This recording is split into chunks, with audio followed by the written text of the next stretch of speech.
Hi, I'm Allison from the Well Cultivated Life. And in 2021, I ran a live online event called the Herbally-Inspired Holiday Challenge. People signed up to go through 21 days of herbal tips and tricks and ideas to help them create a more green and herb oriented holiday. Each of the sessions is about 15 minutes, and they're designed to take you step by step through this series of projects and ideas so that you can create gifts and decor for your holiday home. I hope you enjoy these sessions and that it inspires you to be herbally inspired this holiday.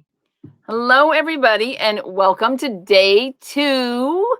I've got my camera a little bit different today because I'm going to be doing some demonstrating with you with the stuff, the area in the back. So I'll be rearranging a little bit as we go along. I'm trying to make these relatively short because I want people to be able to just quickly jump on and watch them.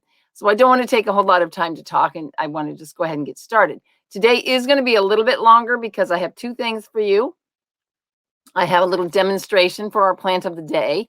And then I also have, I want to go through the supply list, or most of the supply list, just so that you feel comfortable understanding, like, well, what do I really need? And do I really have to go buy all of these things? So first I shall take a sip of tea. Tonight I am drinking nettle tea. If you happen to come with a cup of tea, please put in the comments below what tea you might be drinking right now. Let's go ahead and get started. Today, our plant of the day is elder. And I know this is a plant that a lot of people are very familiar with because elderberry syrup has become very popular for use by a lot of people. It is a plant that has been used for thousands of years by people. And I'll talk about that a little bit later. But first, I want to share with you the card of the day. And the elder card comes from the Herbcrafter's Tarot deck. And this is the card here. Like I said, I got this set up different. So hopefully you can see that. And so it has this beautiful card with all this kind of activity going on in this card deck. The fire cards are kind of like action, herbalists in action. So it's a beautiful deck. And I will post the link to the name of it and so on in case you're interested in getting one. I love working with these cards. So it has the berries, there's a fire, and all kinds of setting the scene for working with elder. And one of the things about elder is that it has this really long history with humans. And so because of that, it also has sort of a magical lore associated with it. And it's considered to be a plant of protection. And so it grows all across the world. It grows in North America, Europe, different species. I'm not sure about how far it goes down into South America. But one of the main sort of lore around elder is that it is protective of different kinds of boundaries. So this can mean boundaries or transitions, both like physical boundaries.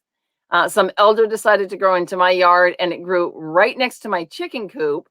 And I thought, well, isn't that nice? Elder came in to protect my chickens, right? But it also can mean sort of these boundaries between wellness and illness, or life and death, even from sort of a magical point of view. And I find that just so interesting because the fruit and the flower of elder are both used. We're familiar with elderberries. The actual name of the plant is elder, and they are incredibly healthful, but the bark is poisonous. And so, it's one of these things I was talking about yesterday, where you have this incredible beauty and awe, but also need to have a little bit of respect for what's going for the plants out in the plant world. So, like I said, the plants, you use both the flower and the berries. And most people are familiar with the berries. And the berry, just for the fun of it, I decided I would look it up in this book here. If you, Euell Gibbons, you remember him from like the 60s and 70s? He used to be on TV commercials and stuff. But the elderberry is like one of the most nutritious berries that you can possibly eat. So it has like 3,300 IUs of vitamin A. And which is interesting because I was just reading up about kind of like, what do you do if you actually got COVID? And one of the things it says is to take a large amount of vitamin A. And elderberry, like an elderberry syrup, is something else that you could do. So that's probably part of the reason why it's effective. It also has lots of potassium and iron, phosphorus, and calcium. So Euell Gibbons liked to look at the nutritional value of wild foods. That was kind of one of his things. If you ever come across one of those books, even at a used bookstore, I would definitely grab it. Super fun. So now the elderberry syrup is really used, like I was just mentioning, it's kind of like an antiviral. And one of the, it's really, really easy to make. Now, I was in the health food store the other day, and they had I think it was like a 5 or 6 ounce bottle of elderberry syrup, and it was a high quality brand. And I'm sure it was very potent and very good. And it was $32. And then right next to that, they had an entire pound of dried elderberries for $32. And so I was like, wow, you could really, everyone wants elderberry syrup. And so what I'm going to do a little bit later today is I'm going to just do a really super quick demo on how easy it is to make your own elderberry syrup. So it's a great thing to have around this time of year. And as we're talking about giving gifts, what better thing than something that's delicious and helpful? One of my favorite ways to take elderberry syrup is actually to put it in a seltzer. In fact, I have like a little thing of seltzer here with some white pine and elderberry syrups in them. The flowers have been used as one of the top go-to for a fever. And so you can just make an elderflower tea if you have a fever.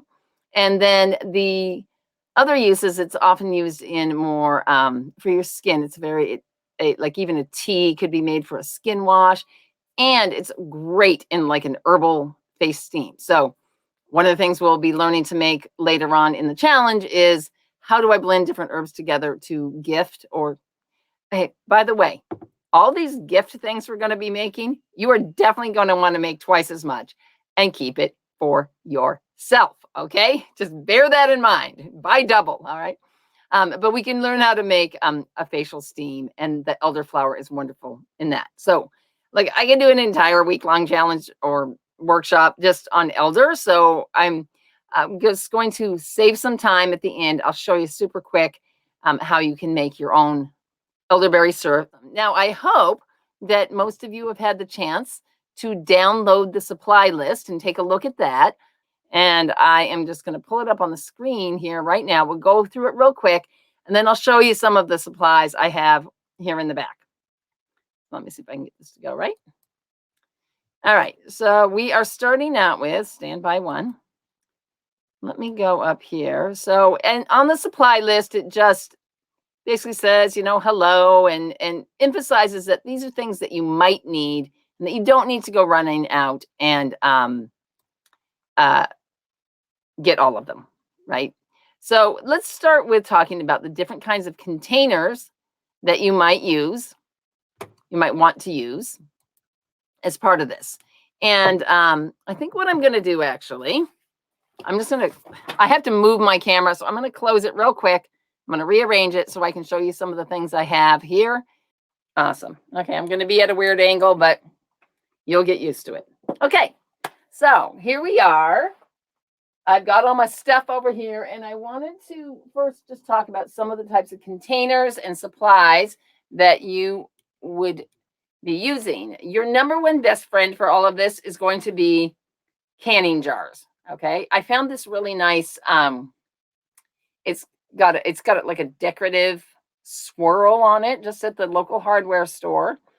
And there are lots of different types of jars.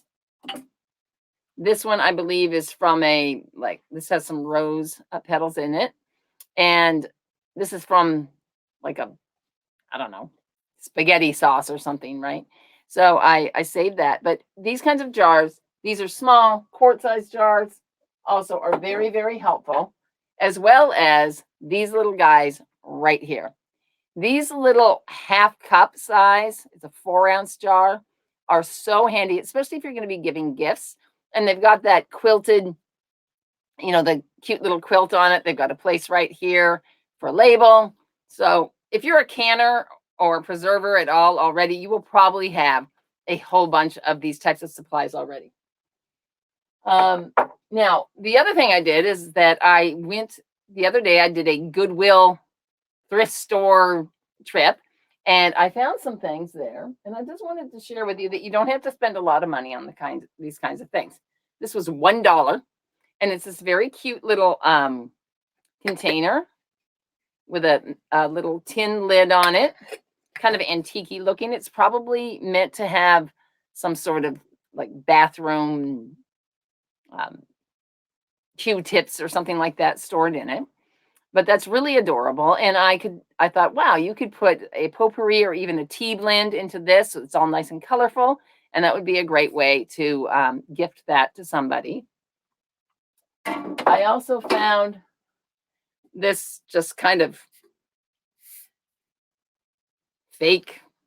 I don't think you'd really actually use this as a pitcher for food, but as a vase. So what we'll be doing later on next week is I'll be showing you, we'll be creating some sort of greenery and berries and so on decoration. So if you come across any of these types of containers that you could build in a sort of seasonal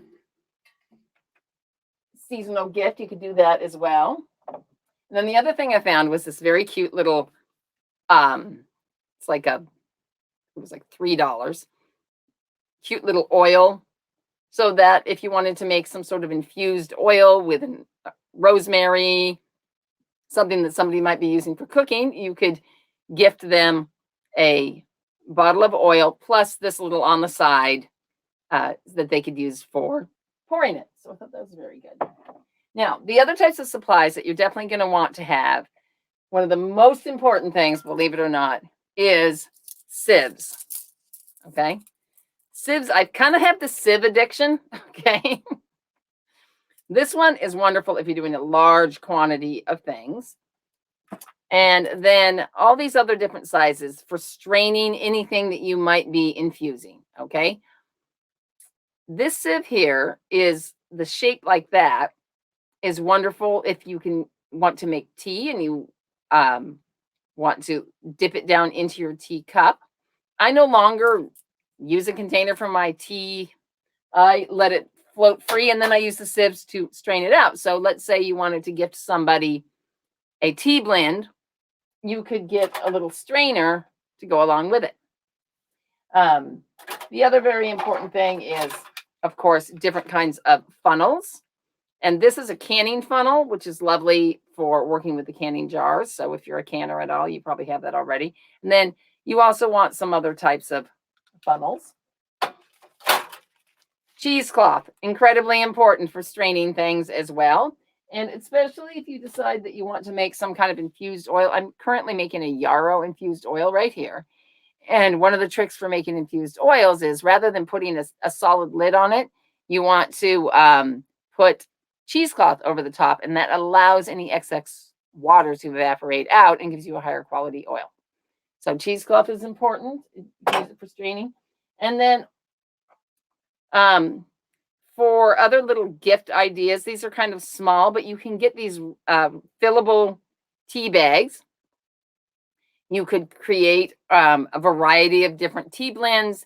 You could put them into a bag, and you could put maybe 6 or 12 into a little box and give that for a gift as well.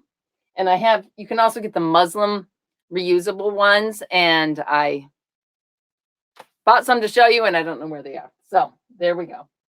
So that is basically the types of supplies and jars.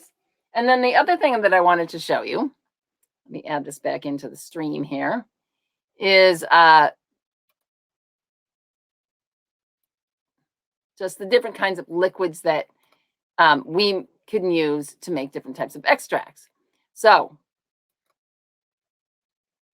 hold on. Okay, so those liquids, I'm going to go the right direction here.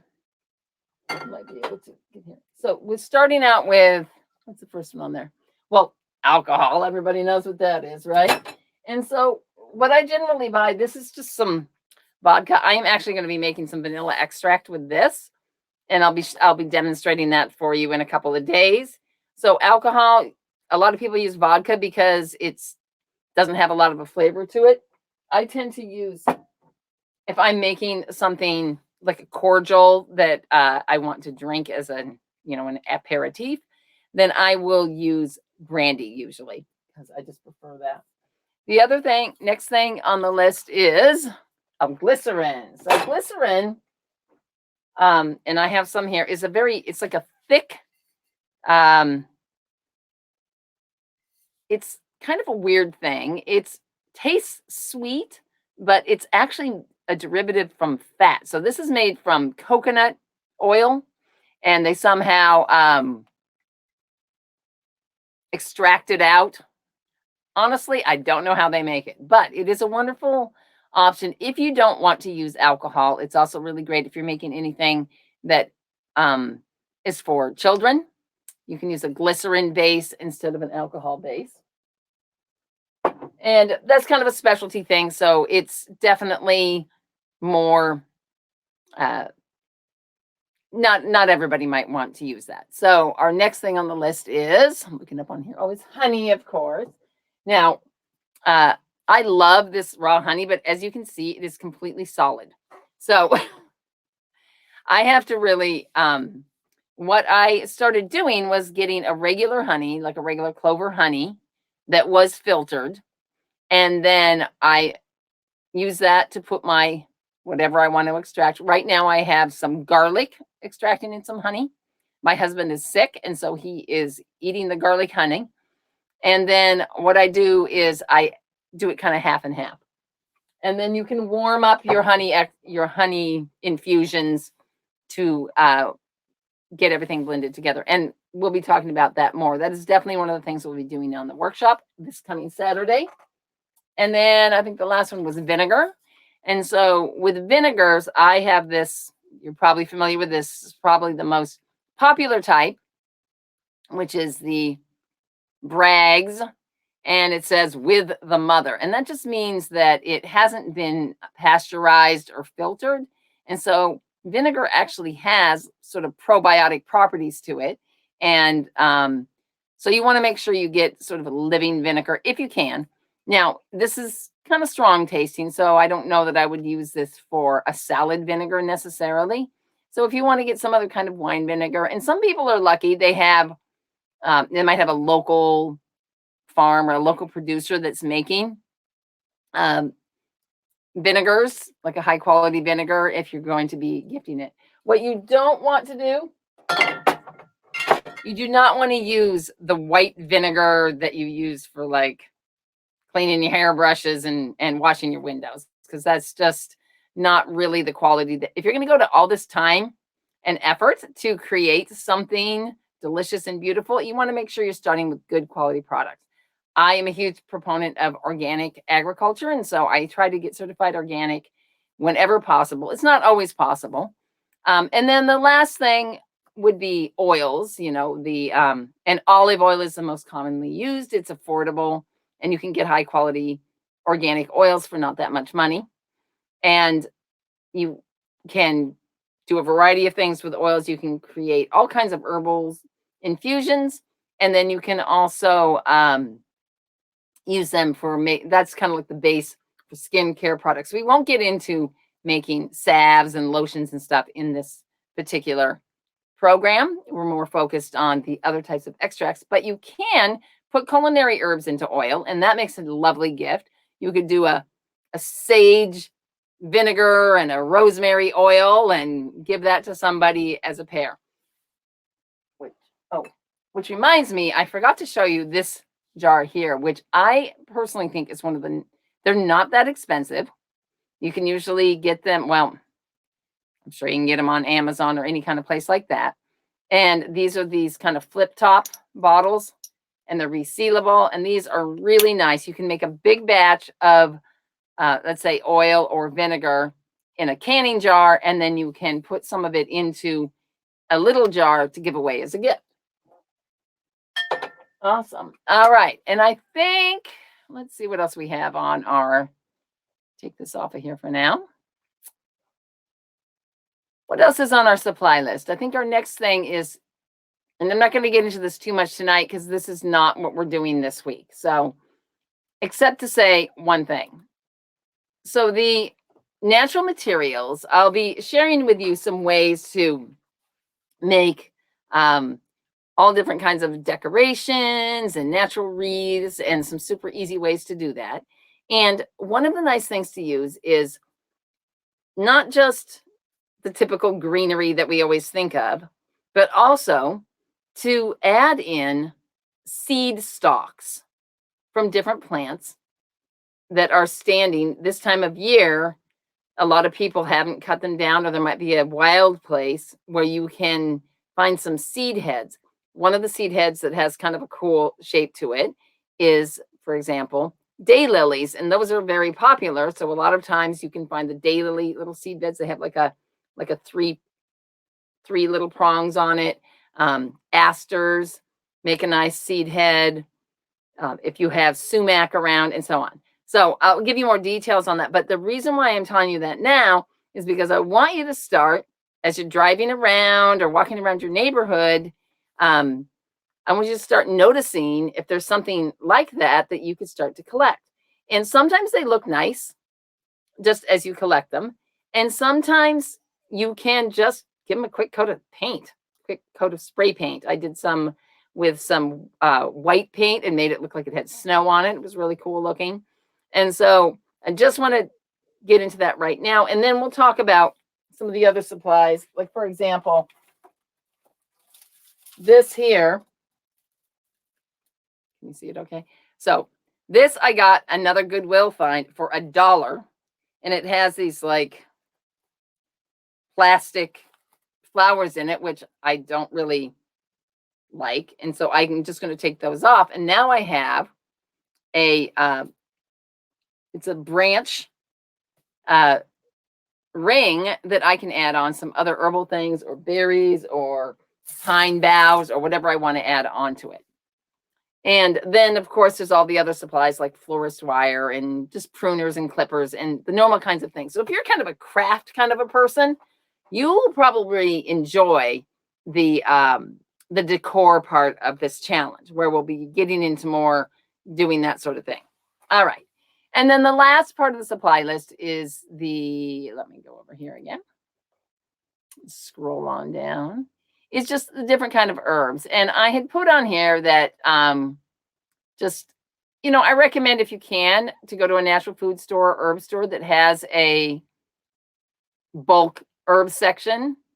The herbs in the grocery store, I've often been there for a while. Or what happens with a lot of really commercial, and I don't know why this became a thing, but the bulk herbs a lot of times are, or the commercial herbs are irradiated for a longer shelf life. And my understanding is that that started to happen just because they had extra stuff they needed to use up. I don't know. But if you go into an herb store, then you know you will be getting, you can ask them about it, and, you know, a better quality product. And especially, as I put on the list, if you're going to be buying some roses, which is a wonderful, we started out with rose yesterday, which is wonderful, then I highly recommend you make sure that you're getting food grade rose buds. Okay, make sure, because a lot of times roses can be used for potpourri, and then they get sprayed with preservatives and things like that. And if we're going to be putting those into teas, then you definitely, or facial steam blends or anything like that, then you definitely want to make sure that they're clean. They're clean. And then I just listed a whole bunch of other different types of herbs that you could get, including we'll be using some of the fresh culinary herbs for decorating. So that's why I said fresh. If you have an indoor or a local farmer's market where you can go, and a lot of times there's an herb vendor there, and you can buy just a big sprig of rosemary or one of these other herbs that are available, that would be the way to go if you have that available to you. And then the dried flower herbs that I like the best are calendula, red clover, and again, the elderflower that we talked about, and dried berries, hawthorn, juniper, the elderberry, and rose hips are used this time of year. Now, rose hips is another thing that you can go gather. So keep an eye out for rose hips as a potential for gathering. You got to start keeping a pair of pruners in your car when you're driving around, just in case you find something good. And we will talk a little bit about essential oils. If you want to make a potpourri, you'll need to have some essential oils. I don't use essential oils a lot. And then there's different food items that I listed here.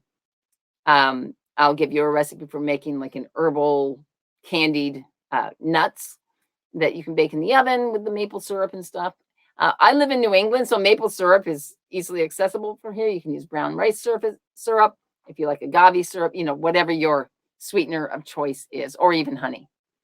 And I don't think I said anything. Everybody pretty much familiar with the different types of spices, but if you can find them whole, that's what you want. So not ground up. They stay fresher way longer. Now I have plenty of ground cinnamon at my house, of course, but for some of the things we'll be making an herbal chai, and so you want to have the whole spices for that. Okay. All right, that is all that I wanted to do with the supply list. Okay, so the last thing I want to do today is I just want, for those of you who haven't made your own elderberry syrup, I just want to go over the quick steps. Let me adjust here so I can easily show you. Okay, the quick steps to making elderberry syrup. So, like I said, my husband's sick. So last night I looked like, what's that movie with the Ratatouille, with all the like bubbling pots all over my stove. And I had both some fresh elderberries that someone had gathered and froze this summer or this fall. And then I also had dried elderberries. So I mixed some of those together, and I used about a cup of elderberries to 4 cups of water. And I kept adding the water back in. And then I simmered it only for about an hour maximum. Then I let it sit overnight. And I simply used one of my favorite strainers. And here are the elderberries that have been strained out the berries. And then you just discard those. I put them in the compost. And then sometimes the chickens go in there and eat them.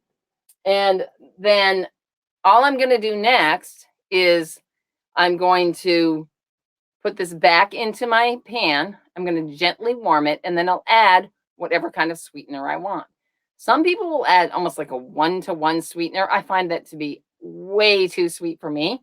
So this is almost 4 cups of, this would be basically elderberry juice at this point, or elderberry extract, elderberry tea almost. I would probably going to put in maybe 1 cup of honey with the 4 cups of juice that I have here.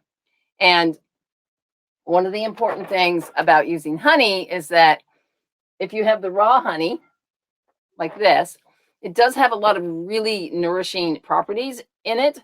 And so different like B, is this really B vitamins, or is it like BEE vitamins? I don't know. Now I got to check that out. But anyway, I do know that it has like the propolis and the different kinds of nourishing things in it.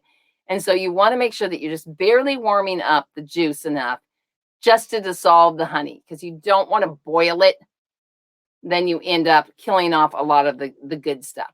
And then obviously I'm not going to be using an entire quart of elderberry syrup. I usually give it away to my friends at Christmas time, or I used to work at a school, and so I would always gift all of my teachers they needed it, some elderberry syrup.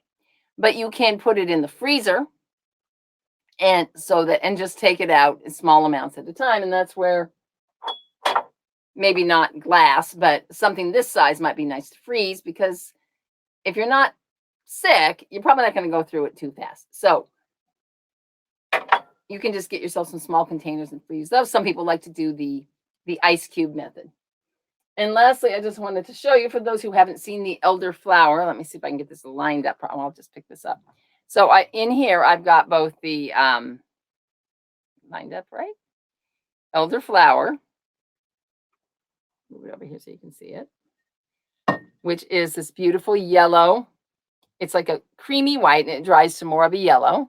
And then these are the actual berries. And they dry really, really nicely. And then, like I said, I also have some that are frozen. So that's pretty much the demonstration that I wanted to do for you tonight. I just want to show you that you could save a lot of money if you like to cook, if you have a little bit of a chemistry. I used to run a lab, so I love the chemistry part of it, of what's happening. If you like to make concoctions and so on, you can save a lot of money, and you know exactly what's in your product, and it's the freshest you're ever going to get it. So I want to encourage you to definitely, elderberry syrup is one of the easiest things to make. And you can also make an elderberry extract in alcohol. But the other thing you can do, if you don't want to freeze it, is you can add a little bit of alcohol to it to help preserve it as well. So if you have an alcohol extract, you add that to your elderberry syrup and help preserve it a little bit. Gives that little bit different of a potency to it. Different things are extracted in water and alcohol. So you'll have some different components in it. Awesome. All right. I'm shutting my thing again real quick. I'm coming back over here, and I've seen all kinds of great comments. Thank you so much, everybody, for coming tonight or watching this as a replay. Feel free to put some more comments down below.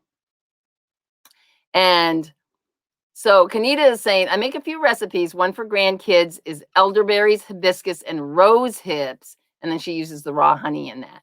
And so that is another thing you can experiment with, is you can make different blends. And so the hibiscus and rose hips are going to have like some vitamin C in it. And that's really going to be helpful, again, for this sort of healthful type of syrup to use when you're sick, or even a little bit a day to keep you healthy throughout the winter season. Awesome. All right. Well, these won't be this long in the future. Just remember to keep a safe space for yourself. You can use elder to keep yourself protected. It protects you from the winter crunge. And that is our plant of the day. So thank you, everybody, for watching. And I will see you all tomorrow for day 3. Have a wonderful night, everybody.